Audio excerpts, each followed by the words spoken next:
18 jovens universitários brasileiros representam uma grande conquista. São estudantes que chegaram às universidades alheios às expectativas sobre a capacidade daqueles que nascem com a síndrome de Down. E, além disso, demonstraram que a velha discussão sobre a inclusão dessas crianças nas escolas não especializadas parece que já deveria ter ficado para trás. Nas últimas décadas, com o aumento da expectativa de vida dos que nascem com a síndrome de Down, muitos tabus foram derrubados, resultado de um esforço compartilhado entre as famílias e organizações do terceiro setor, que vem provando que eles podem, sim, se desenvolver com limitações como qualquer outra pessoa. Hoje eu converso sobre a síndrome de Down e o terceiro setor com Cláudia Grabois, coordenadora jurídica da Federação Brasileira das Associações de Síndrome de Down, coordenadora da Rede Inclusiva e do Fórum Nacional de Educação Inclusiva. Muito obrigada pela sua presença aqui no nosso estúdio, Cláudia. Eu agradeço. Bom, acho que para começar, aquela pergunta inevitável, né? O que te levou a se envolver diretamente com essa questão da síndrome de Down, uma vez que você já trabalhava com direitos, com direitos humanos, mas com relação à síndrome de Down, o que te fez se aproximar dessa causa? Eu tenho uma filha que tem síndrome de Down, que tem 14 anos hoje, é uma mocinha já, né? Eu tenho mais outros 3 filhos também, mas ela foi assim, uma porta de entrada mesmo, né? Aquela pessoa que me motivou e que me fez conhecer uma nova luta, na verdade, né? Porque no âmbito dos direitos humanos, essa inclusão é muito recente da pessoa com deficiência no rol dos direitos, né? Que nós temos uma convenção que tem valor de emenda constitucional. A partir da convenção, nós tivemos definitivamente a pessoa com deficiência incluída no rol de direitos humanos. Lógico que é um sujeito de direitos, sempre foi, né? Mas essa visibilidade maior, ela tem mais ou menos uns 4, 5 anos, embora a luta seja uma luta muito antiga. Então você melhor do que ninguém vai poder me responder uma pergunta que é meio o que veio primeiro, o ovo ou a galinha, né? As crianças com síndrome de Down tiveram nos últimos 10 anos, mais expressivamente, mas nas últimas décadas, uma progressão da sua expectativa de vida e maior possibilidade de se desenvolverem. O que vem primeiro? Esse crescimento dessa expectativa por conta de avanços científicos ou uma pressão social realmente para que essas crianças fossem qualificadas e isso motivou também esse crescimento, né, nas possibilidades de vida mais prolongada? Eu acho que estão entrelaçadas, as coisas vêm juntas, na verdade, né? Os avanços científicos, lógico, que foram fundamentais, são fundamentais. Os problemas no coração, os problemas de saúde, de modo geral, na verdade, hoje eles têm uma solução, eles têm uma resposta, né? Agora, as famílias, o controle social é fundamental, as associações, elas são fundamentais para fazer com que os direitos sejam assegurados. E as políticas públicas de inclusão na educação, por exemplo, avançaram muito nos últimos 10 anos. Então, na verdade, esses avanços promoveram um acesso maior aos direitos sociais mesmo. E os pais passaram a conhecer melhor os direitos dos filhos. Como eles vão exercer, o que eles vão fazer. Nós temos hoje o plano Viver Sem Limite, que é um plano, na verdade, que é um marco. Então, essas mudanças, elas começaram já assim, a acontecer tem mais de 20 anos, mais de 30 anos, quando o movimento ganhou muita força nos anos 80, até nos anos 70 mesmo, mas mais nos anos 80. Mas nós temos nos últimos 10 anos mesmo, de fato, isso é verdade, um avanço significativo em conquistas sociais. Na área da educação, elas são muito evidentes. O governo federal realmente teve uma política de vanguarda, e vanguarda mesmo, vanguarda para mostrar para o mundo que o Brasil fez avançar e garantiu direitos de pessoas com deficiência, síndrome de Down e de outras deficiências, também intelectual, que é o caso da síndrome de Down, mas física, sensorial, todas as deficiências. E na área da saúde, agora nós temos o marco do Plano Viver Sem Limite, que é o Plano Nacional dos Direitos da Pessoa com Deficiência, e que, na verdade, tem uma série de políticas, né? De políticas que vão ofertar à pessoa com deficiências, terapias, o acesso à saúde plena, mas também é fruto de conquista social, então as coisas andam juntas. A gente vai voltar daqui a pouco a falar sobre o Viver Sem Limite, porque tem uma participação importantíssima do terceiro setor e de, inclusive, pessoas que vivem com a síndrome de Down e seus familiares. Então, acredito que seja um plano bom por conta disso. Mas antes de chegar lá, queria que você me passasse um pouco do panorama brasileiro com relação às ONGs nessa batalha, nessa luta e nessa intervenção junto às políticas públicas. Como é que a gente está hoje com relação ao terceiro setor e essa causa? Na verdade, o controle social ele tem um papel fundamental. E essas ONGs, o que elas fazem? Controle social. Então, elas lutam pelos direitos das pessoas com síndrome de Down, que na verdade são ONGs de famílias e de pessoas com síndrome de Down. Então, o papel que elas desempenham, na verdade, é assegurar os direitos na saúde, na assistência, na cultura, na educação, no esporte, que tem muitos avanços, inclusive, né? No lazer. Então, em todos os setores da sociedade, essas ONGs impulsionam os avanços. Então, elas cobram, por exemplo, a ecoterapia, onde você pode fazer, a fono, onde você pode fazer, a fisioterapia, onde deve ser feito. Quando não tem, elas vão aos governos, né, estaduais e municipais e ao governo federal também sinalizar, olha, nós estamos sem serviços. E realmente falta muita coisa. Falta serviço, falta fono, falta físio, falta TO. E esse pulo o Brasil ainda precisa dar. E a gente pensa que com o plano isso pode melhorar bastante também. Mas esse pulo o Brasil precisa dar porque as pessoas não podem esperar. Então, elas têm que ter realmente esses direitos assegurados na primeira infância, inclusive, para poder entrar numa sala de aula com direitos equiparados. Então, elas têm que ter todo o apoio às suas especificidades na saúde, na educação e em outros setores também. E o que se encontra através do Sistema Único de Saúde hoje com essa finalidade? Não, o Sistema Único de Saúde, na verdade, ele vem sendo ampliado no sentido do atendimento integral à pessoa com deficiência. E faz parte até do plano isso também, né? A parte disso, na verdade, existem instituições que também fazem atendimento de saúde, que podem fazer o atendimento de saúde. Agora, o que eu acho muito importante é que o SUS possa oferecer a todas as pessoas com síndrome de Down os atendimentos específicos na área de saúde. Então, a fono e a fisioterapia, que são fundamentais, devem ser ofertados na mais tenra idade. Tem que começar, porque as pessoas que podem pagar... né, Cláudia? Exatamente, as pessoas que podem pagar, elas pagam muito caro. E não é justo que as pessoas que não podem pagar tenham que ficar esperando em filas até que seus filhos tenham acesso. É muito importante que todos tenham os direitos equiparados. E é muito caro, de fato. Uma terapia... Quem pode pagar e fica ali no meio termo, de repente tem uma queda do seu padrão de vida em função... Pode ter uma queda, inclusive, muito grande. Quem tem mais filhos, na verdade, deixa de fazer coisas com os outros filhos por conta disso, deixa de estar ofertando serviços, ofertando benefícios, né, aos outros filhos por conta disso, porque você acaba direcionando a vida para a pessoa que tem a deficiência. No caso da síndrome de Down, para a pessoa que tem síndrome de Down. Então, é muito importante. Hoje a gente tem uma classe média muito grande com dificuldade para pagar as terapias que realmente são caras. Então, você tem fono, você tem físio, você tem a ecoterapia também, que é muito recomendada. E você tem também várias outras coisas que podem ser feitas e que é tudo muito caro. É tudo muito caro. Uma fono, por exemplo, é fundamental para a criança pequenininha ainda, com 2 meses, até com 1 mês. Mas quem oferece isso de imediato sempre são as famílias que podem pagar. As outras famílias procuram as instituições, sim. Muitas vezes tem vagas, às vezes não tem vagas, depende do estado. Então é preciso que o SUS amplie os seus serviços e realmente ofereça para as pessoas com síndrome de Down esses acessos, para que elas possam realmente fazer a fono, fazer a físio, como todos devem fazer. Porque, na verdade, é um recurso fundamental. Não se trata de um luxo, é um direito básico mesmo. A pessoa tem que ser atendida para que ela possa crescer, para que tenha vida independente, para que tenha autonomia. Até para que não dependa eternamente do Estado. Exatamente. Né? A vida independente e a autonomia, na verdade, ela tem isso. Ela existe, na verdade, para se cortar em certo momento até essa dependência total. Então, uma pessoa que ela tem acesso aos direitos, que ela vai crescer como ser humano, como pessoa, que ela pode realmente estudar, ela pode trabalhar, ela pode ter acesso ao mercado de trabalho, ela, na verdade, ela está colaborando para a construção do Estado brasileiro, da nação. Isso é fundamental também, né? Sua filha, ela foi matriculada numa escola normal ou especializada? A minha filha sempre estudou em escola regular. Eu nunca cogitei essa possibilidade de colocar a Raquel numa escola especial.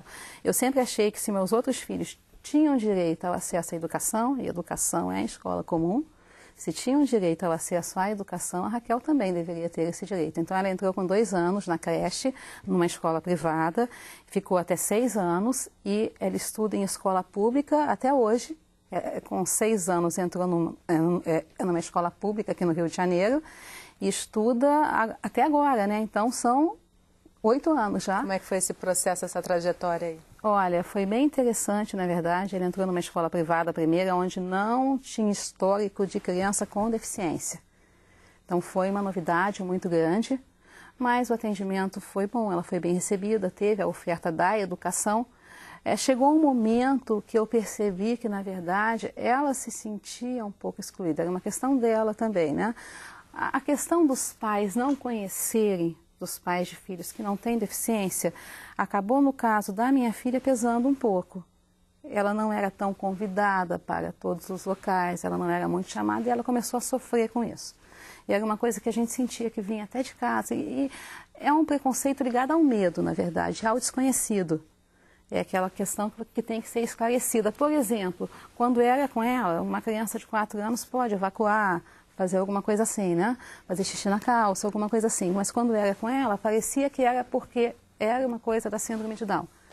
Então, se uma criança com síndrome de Down morde, por exemplo, que não é o caso dela, mas que morde, por exemplo, que não foi o caso dela, pequena, né? É porque tem síndrome de Down. Só que tem muitas crianças com 4 anos que mordem, né? E daí eu pensei o seguinte, nós vamos fazer essa transferência da Raquel para a escola pública, porque, na verdade, ela vai ter um acesso maior, inclusive, à diversidade. E vai ser muito mais natural. Isso eu pensei, né? O que eu pensei, conversei com meu marido também sobre essa mudança toda, né? Que a gente faria, a escola, visitei a escola. No começo eu tentei fazer matrícula, disseram que tinha que fazer uma entrevista, eu já não gostei, porque a matrícula ela tem que ser direta como para todas as crianças, então você tem que chegar e matricular. Mas fui, conversei, ela foi matriculada também. Quando eu fui a primeira vez na escola, disseram que não tinha vaga, mas logo eu resolvi o problema, que eu fui no local adequado, na coordenadoria, e fui bem atendida, e ela foi matriculada, e ela desde então frequentou uma sala de recursos no contraturno, isso é importante. Porque quando ela entrou na escola pública, a política de educação especial, que vigora hoje, né, que foi editada em 2008, ainda não tinha essa força. Já tinha toda uma diretriz nacional, mas ainda não tinha os recursos. Então, ela estudava na classe comum e no contraturno ela tinha essa sala, mas não era multifuncional. Uma sala que não tinha bem o computador funcionando, que funcionava ou não funcionava, mas ela trabalhava as especificidades, inclusive com uma professora muito boa. Vamos deixar essa questão para o próximo bloco, porque a gente volta falando não só sobre esse programa, mas também sobre o Viver Sem Limite, enfim, iniciativas que nós temos no Brasil que são importantes serem ressaltadas. Então, a gente faz um rápido intervalo e volta já, não sai daí.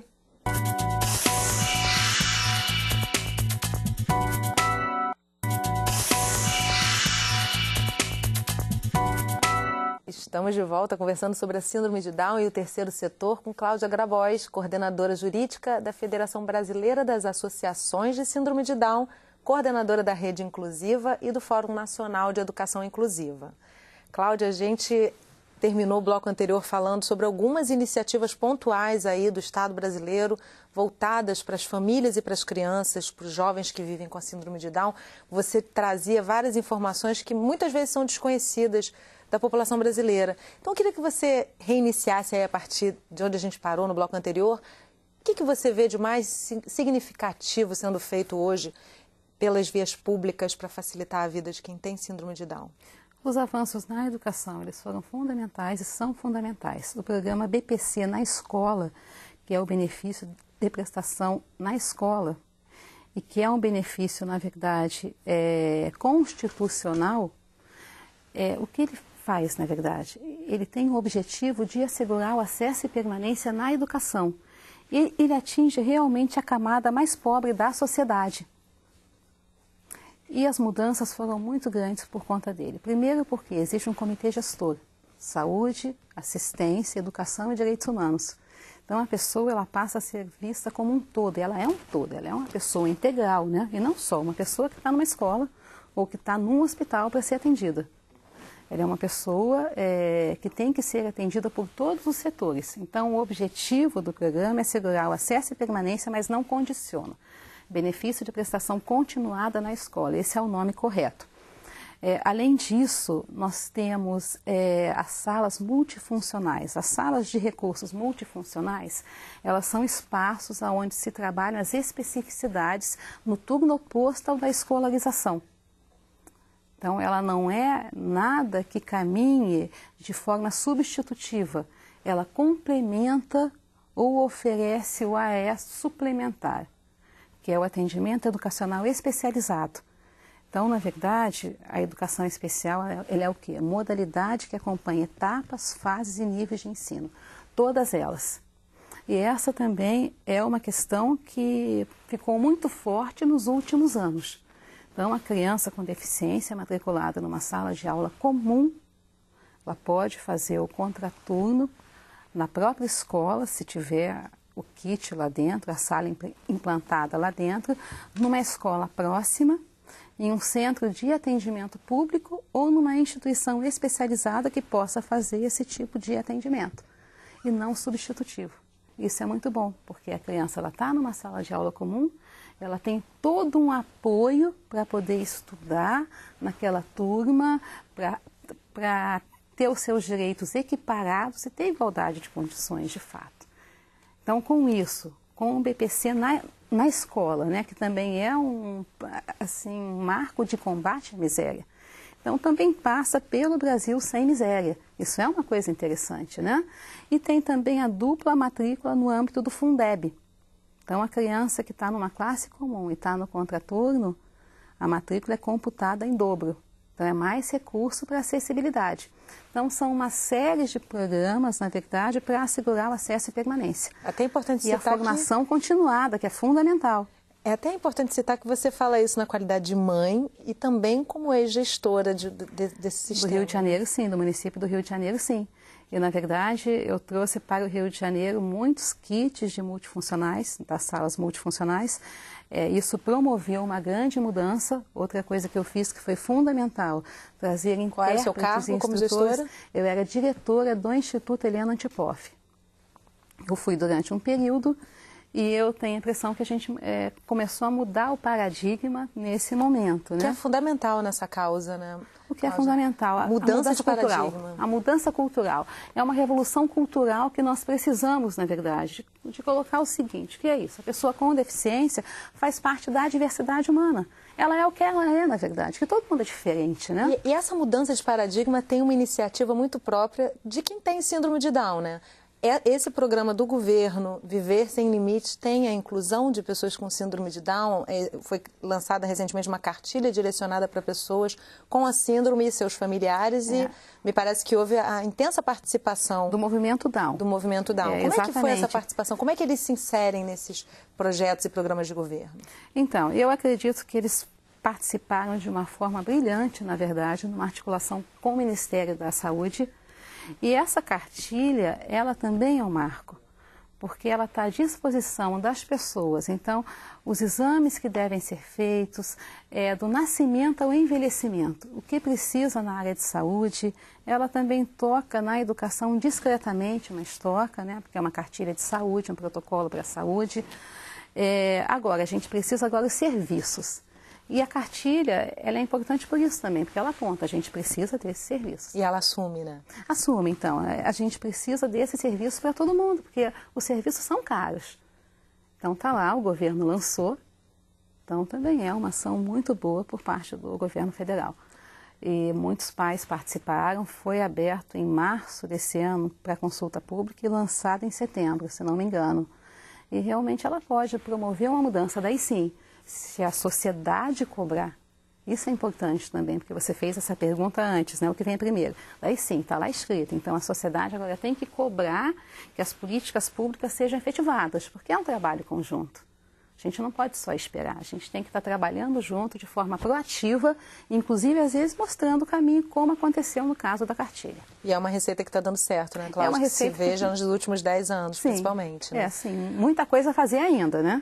Agora, qual o impacto da informação? No caso, você está citando a cartilha, mas eu gostaria de trazer alguns filmes, documentários que foram lançados também nos últimos anos.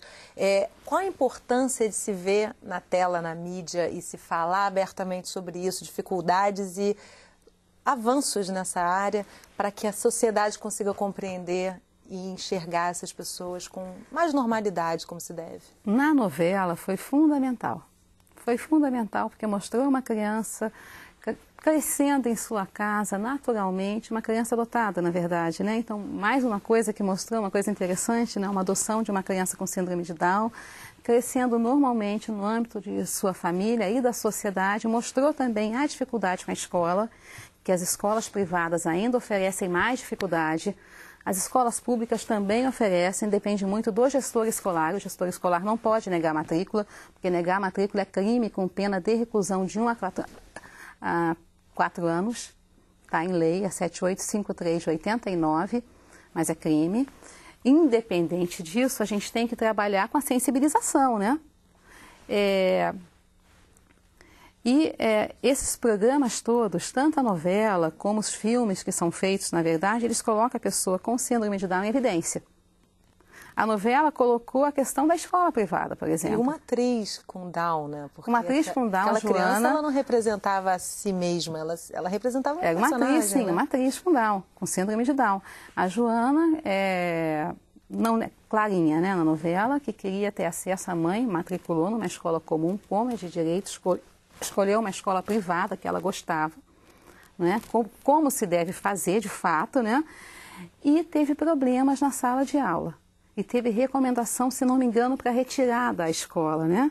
Alguma coisa assim aconteceu com a professora, eu não me recordo bem. O que eu me recordo é que teve um impasse em relação a isso, a permanência dela naquela escola, né? E impacto na discussão das ONGs a respeito disso? Eu acho que o impacto é muito grande, na verdade. Primeiro, porque encoraja as famílias a fazer, a matricular, seja em escola pública ou privada. A gente sabe que tem problemas em escolas públicas e privadas. Tá? A gente sabe que no público avançou muito, até por conta das políticas públicas de recursos, porque tudo está ligado a recursos. Então, se as escolas privadas não investem, elas não podem avançar. Então, elas têm que investir também. O público investiu, o privado tem que investir também, né? Agora, essa visibilidade que é dada nos filmes, em novelas, em programas, até em propagandas da Caixa Econômica, que teve uma que mostrou pessoas com síndrome de Down e de mais uma marca de uma empresa privada, elas colocam a pessoa com naturalidade na sociedade, em seus espaços. Né? Isso é uma arma, é uma forma de combate à discriminação, de combate ao preconceito. Ela coloca a pessoa com visibilidade, ela está lá com todo mundo. Porque uma grande questão que nós temos é a questão do imaginário individual e coletivo, pessoal e coletivo. Porque nós temos uma lacuna na nossa educação muito grande. A minha geração tem e outras gerações mais novas também têm, que não tiveram pessoas com deficiência na sala de aula, que não tiveram pessoas com síndrome de Down na sala de aula. Então não faz parte do imaginário, não faz parte dos amigos, nem do bairro muitas vezes. Na maioria das vezes não faz parte. Então essa saída das casas, essa saída para as ruas, para as praças, como um filho, é um filho seu, é um filho como qualquer outro filho. Ela tem uns 15 anos, tem 20 anos, mas ela tomou mais força realmente nos últimos 15 anos. E nos últimos 10 anos, os avanços realmente, eles têm esse marco da educação. Quando as crianças estão na escola, elas são vistas como iguais. Então o amiguinho está vendo, ela está no banco do lado. Ela está do lado, ela é uma pessoa como ele, que faz parte da diversidade humana, né? E para a criança que não tem deficiência também isso é fundamental. Então, fora os recursos que estão lá para as crianças que têm deficiência, como educação para as crianças que não têm deficiência é super importante. E são essas crianças com e sem deficiência que no futuro farão as políticas públicas. Elas já estão fazendo, né? Já estão fazendo e vão estar nos espaços que vão ser os advogados, os médicos, arquitetos, que vão estar trabalhando em todos os setores, na comunicação. Então, na verdade, a gente tem que considerar isso e pensar em que tipo de sociedade a gente quer construir. Nesse sentido, ter uma novela que tem um personagem com síndrome de Down é realmente fundamental, porque os pais estão vendo no Brasil inteiro. Então, tomando conta do Brasil, os pais estão vendo, puxa, meu filho também pode. Aliás, eu preciso exercer esse direito porque é um direito dele, não é um direito meu. E quando o pai diz e percebe que o meu filho também pode, ele vai dar um incentivo lá quando a criança ainda é um bebezinho para que essa criança cresça com mais vontade e estímulo possível, né? Isso modifica tudo, né, Cláudia? Isso, olha, muda tudo, na verdade. A própria cartilha que você falou, ela fala um pouco em relação a isso, porque ela coloca que as terapias, elas são essenciais também para a educação e para a saúde. Então, se elas são essenciais para a educação, por quê? Porque você tem que começar cedo.